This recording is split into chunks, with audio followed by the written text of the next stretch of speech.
ગોકુળમાં નંદોત્સવ ઉજવાઈ રહ્યો છે.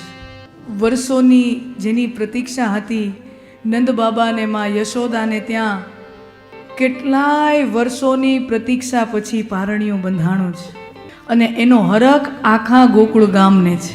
નંદ બાબા અને માં યશોદાની ઉંમર બહુ મોટી છે.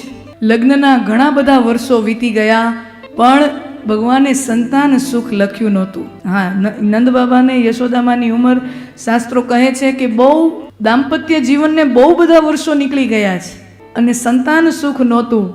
અને સંતાન સુખ મળ્યું તો કેવું, સાક્ષાત અખિલ બ્રહ્માંડનો નાયક એને ત્યાં દીકરો થઈને આવે. અખિલ બ્રહ્માંડનો ધણી, એજી તારા કેટલા જન્મની કમાણી, નંદ રાણી તારા આંગણીએ. ભગવાન સાક્ષાત સ્વયં ભગવાન નંદરાણીના આંગણિયામાં આમ બાખોડિયા ભરી ભરીને હાલતા હોય. 4 પગે છોકરું હાલે, બાખોડિયા ભરી ભરી ઠુમક ઠુમક ઠુમક. એ શું નંદરાણીની શું એના અહોભાગ્ય કહેવાય. 10મા સ્કંદમાં 18 શ્લોકો નંદોત્સવના છે.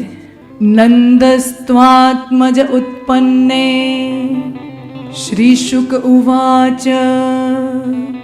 નંદસ્ત્વાત્મજ ઉત્પન્ને જાતાહલાદો મહામનઃ आहूय विप्रान वेदज्ञ स्नातशुचिरलंकृतः. નંદસ્ત્વાત્મજ ઉત્પન્ને, નંદને ત્યાં આત્મજનું પ્રાગટ્ય થયું. નંદને ત્યાં બ્રહ્મનું પ્રાગટ્ય થયું અને બ્રહ્મ જ્યારે અવતરે ત્યારે એક જ અનુભવ થાય, જાતાહલાદો મહામનઃ. આહલાદ એટલે આનંદ. આહલાદનો અર્થ થાય આનંદ. જાતાહલાદો, બ્રહ્મનું જ્યારે પ્રાગટ્ય થાય છે, શ્રી કૃષ્ણનું જ્યારે પ્રાગટ્ય થાય છે ત્યારે સર્વ ગોકુળવાસીઓને એકમાત્ર અનુભવ થાય છે અને એ છે આનંદ. અને મને તમને જ્યારે જ્યારે આનંદ મળે ને, આપણે જોજો જીવનમાં જ્યારે ને જ્યારે મને તમને આનંદ મળે ને ત્યારે આપણું મન મોટું થઈ જાય. જોજો, જ્યારે ને જ્યારે બહુ આનંદ આવી જાય ને, બહુ મોજડી ફૂટે ને ત્યારે માણાનું મન મોટું થઈ જાય, મોટા દિલવાળો થઈ જાય.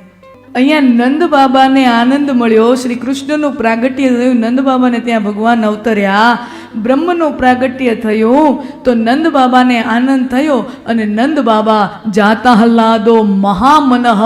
નંદ બાબાનું મન મહાન એટલે મોટું બની ગયું છે. અને કહેવાય છે નંદ બાબાએ 2 લાખ સોનાના અલંકારથી સુશોભિત ગાયોનું દાન કર્યું છે. 2 લાખ સોનાના આભૂષણોથી સુસજ્જ શણગારેલી 2 લાખ ગાયો નંદ બાબાએ દાનમાં દીધી છે. आहूय વિપ્રાણ વેદજ્ઞ સ્નાતશુચિર અલંકૃત. આનંદ થયો એટલે નંદ બાબાનું મન મોટું થઈ જાય, માં યશોદાનું મન મોટું થઈ જાય. આ સુખ અને આનંદનો ફરક છે. સુખ મળે ને તો કદાચ મન હાંકડું થાય. સુખ મળે ને તો કદાચ મન હાંકડું થઈ જાય. સુખ મળે ત્યારે કદાચ આપણે લોભીએ થઈ જાય, આપણે કંજૂસે થઈ જાય. અને અમે નિયમ છે, જેમ જેમ લાભ વધે ને એમ લોભ વધે. જોજો, જેમ જેમ સુખ વધે, જેમ જેમ લાભ વધે ને એમ લોભ વધે. આ માણાની જેમ જેમ કમાણી વધતી જાય ને એમ લોભિયો થતો જાય. તમે જોજો, અનુભવ કરજો. માણા ઓછું કમાતો હોય ને તઈ વાપરે, પણ બહુ વધારે કમાય ને તઈ તમે જોજો એવા અમુક દાખલાઓ જડશે તમને. અનુભવ. આ લાભ વધે એમ લોભ વધે વધે વધે ને વધે. સુખ મળે ને ત્યારે માણા કદાચ હાંકડા મનનો થઈ જાય. સુખ મળે માણા સ્વાર્થી થઈ જાય કે આ મારી પાસે છે ને તો બીજા કોઈ પાસે ન હોવું જોઈએ. બરોબર ને? આ મારી પાસે છે તો બીજા કોઈ પાસે ન હોવું જોઈએ. માની લ્યો તમારા પતિ ધંધાના કામથી ક્યાંક વિદેશ ગયા હોય, સમજી લ્યો, બરોબર, એજન્સી બેજન્સી લીધી હોય ને એમાં વર્ષનો સરસ મજાનો સેલ્સ થયો હોય તો કંપનીવાળા મોકલે ને, વિદેશની ટિકિટો કરી દે ને ઇનામ રૂપે. તો માની લ્યો કે કાંઈ વિદેશમાં ગયા હોય ને તો પતિ ત્યાંથી તમારા પતિ 5000 રૂપિયાની પરફ્યુમની બોટલ લઈ આવે તમારા માટે. સમજી લ્યો, ઉદાહરણ તરીકે. માનો કે અહીંયા ગયા ને 5-10 હજારની પરફ્યુમની બોટલ, મોંઘા માયલી પરફ્યુમની બોટલ, અટલીકડી હોય પરફ્યુમ, એવું હોય ને જેટલી મોંઘી ને એટલી નાની. 150 રૂપિયાની આવડી આવે, ઝીકું કરી નાખે માણસ. 5000 રૂપિયાની બોટલ હોય પરફ્યુમની, એટલી હોય, તમને ભેટ તરીકે લઈ આવે, વિદેશથી આવે ને પત્નીને હાથમાં આપે, અને તમે એને બહુ જીરવીને વાપરો. હું કામ? કારણ કે મોંઘી છે, અમારા ઈવડા ઈએ દીધી છે, અને પાછી બહુ મોટી મોંઘી બ્રાન્ડની છે, એટલે આમ એનાથી તમને સુખ મળે છે, એટલે તમે પોતે જીરવીને વાપરશો. આમ જરાક એને આમ દબાવશો, વધારે નહીં, જરાક વધારે હળવી આંગળી, વધારે ન દબાવે છે. આ ઓલું સેનિટાઈઝર જેવું છે. આપણું ઘરનું ડબલું હોય ને તો જરાક પૂચુક, પણ ક્યાંક બહાર ગયા હોય ને બીજાનું ડબલું હોય તો પૂચુક. અહીંયાથી લઈને સેનિટાઈઝરથી નાઈ લઈએ આપણે. આપણું ઘરનું હોય તો જરાક પૂચુક, બીજાને ત્યાં ગયા હોય ત્યાં પૂચુક કરીને અહીંયા સુધી નાઈ લઈ. બધાય કોરોના મરી જાય ને અહીંયા જ્યાં આવ્યો હોય. એટલે માણસનો સ્વભાવ છે. તો સુખ મળે ને ત્યાં માણસ લોભિયો થઈ જાય, કંજૂસ થઈ જાય. 5000ની બોટલ હોય ને તમે જીરવીને કેટલી વાર સાંભળો, અને તમને પછી ફોન આવે. ઉનાળો થાય, છોકરાઓનું વેકેશન હોય સ્કૂલમાં, નણંદબાનો ફોન આવે, ભાભી છોકરાને લઈને મામાના ઘરે આવું છું. બરાબર? નણંદબાનો જેવો ફોન આવે કે ભાભી છોકરાઓને લઈને મામાના ઘરે આવું છું, એટલે ભાભીઓ શું કરે? આ બધું મોંઘા માયલું જે હોય ને બધું હંતાડી દે. બધું મોંઘી વસ્તુ હોય, હારી વસ્તુ હોય ને ભાઈઓ, હાચે આ બહેનોનું આવું હોય. આ રાજકારણ તમને અહીંયા સુધી, આ ભાજપ કોંગ્રેસનું રાજકારણ તો બહુ નાનું કહેવાય. સાચું રાજકારણ તમારે જોવું હોય ને તો તમને અહીંયા તમને ખબર પડે કે રાજકારણ કોને કહેવાય. ઓલા MP MLA ને શું આવડે? સાચું રાજકારણ તો અહીંયા હોય. તમારું સુધી ન પૂગતું હોય આ બધું. પણ મારો સ્ત્રી શરીર રહ્યું ને એટલે મને ખબર હોય, એટલે હું તમને કહું.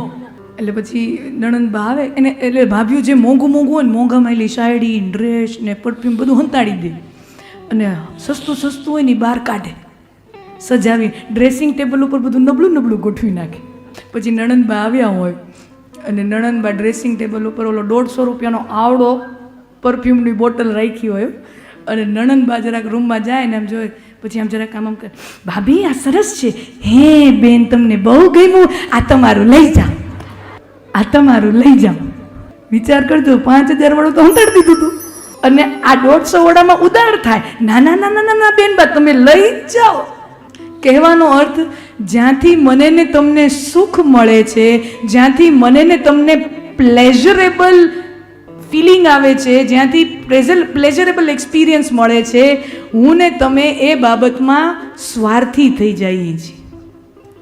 જ્યાંથી સુખ મળે ત્યાં માણસ નાના મનવાળો થઈ જાય, સ્વાર્થી થઈ જાય, ટૂંકા મનવાળો થઈ જાય. પણ માણસને જ્યારે સાચો આનંદ મળે ને ત્યારે એ મોટા મનવાળો થઈ જાય. માણસને જ્યારે સાચો આનંદ મળે ને ત્યારે મોટા મનવાળો થઈ જાય. એને એમ થાય કે હું શું દઈ દઉં.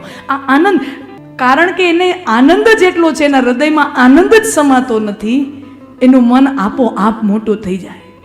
આ સુખ અને આનંદની વચ્ચેનો ફેર છે. અને એટલે જ જ્યાં લાભ વધે તો લોભ વધવાની સંભાવના છે, પણ જ્યાં આનંદ વધે ત્યાં સંપ અને સહકાર વધવાની સંભાવના છે.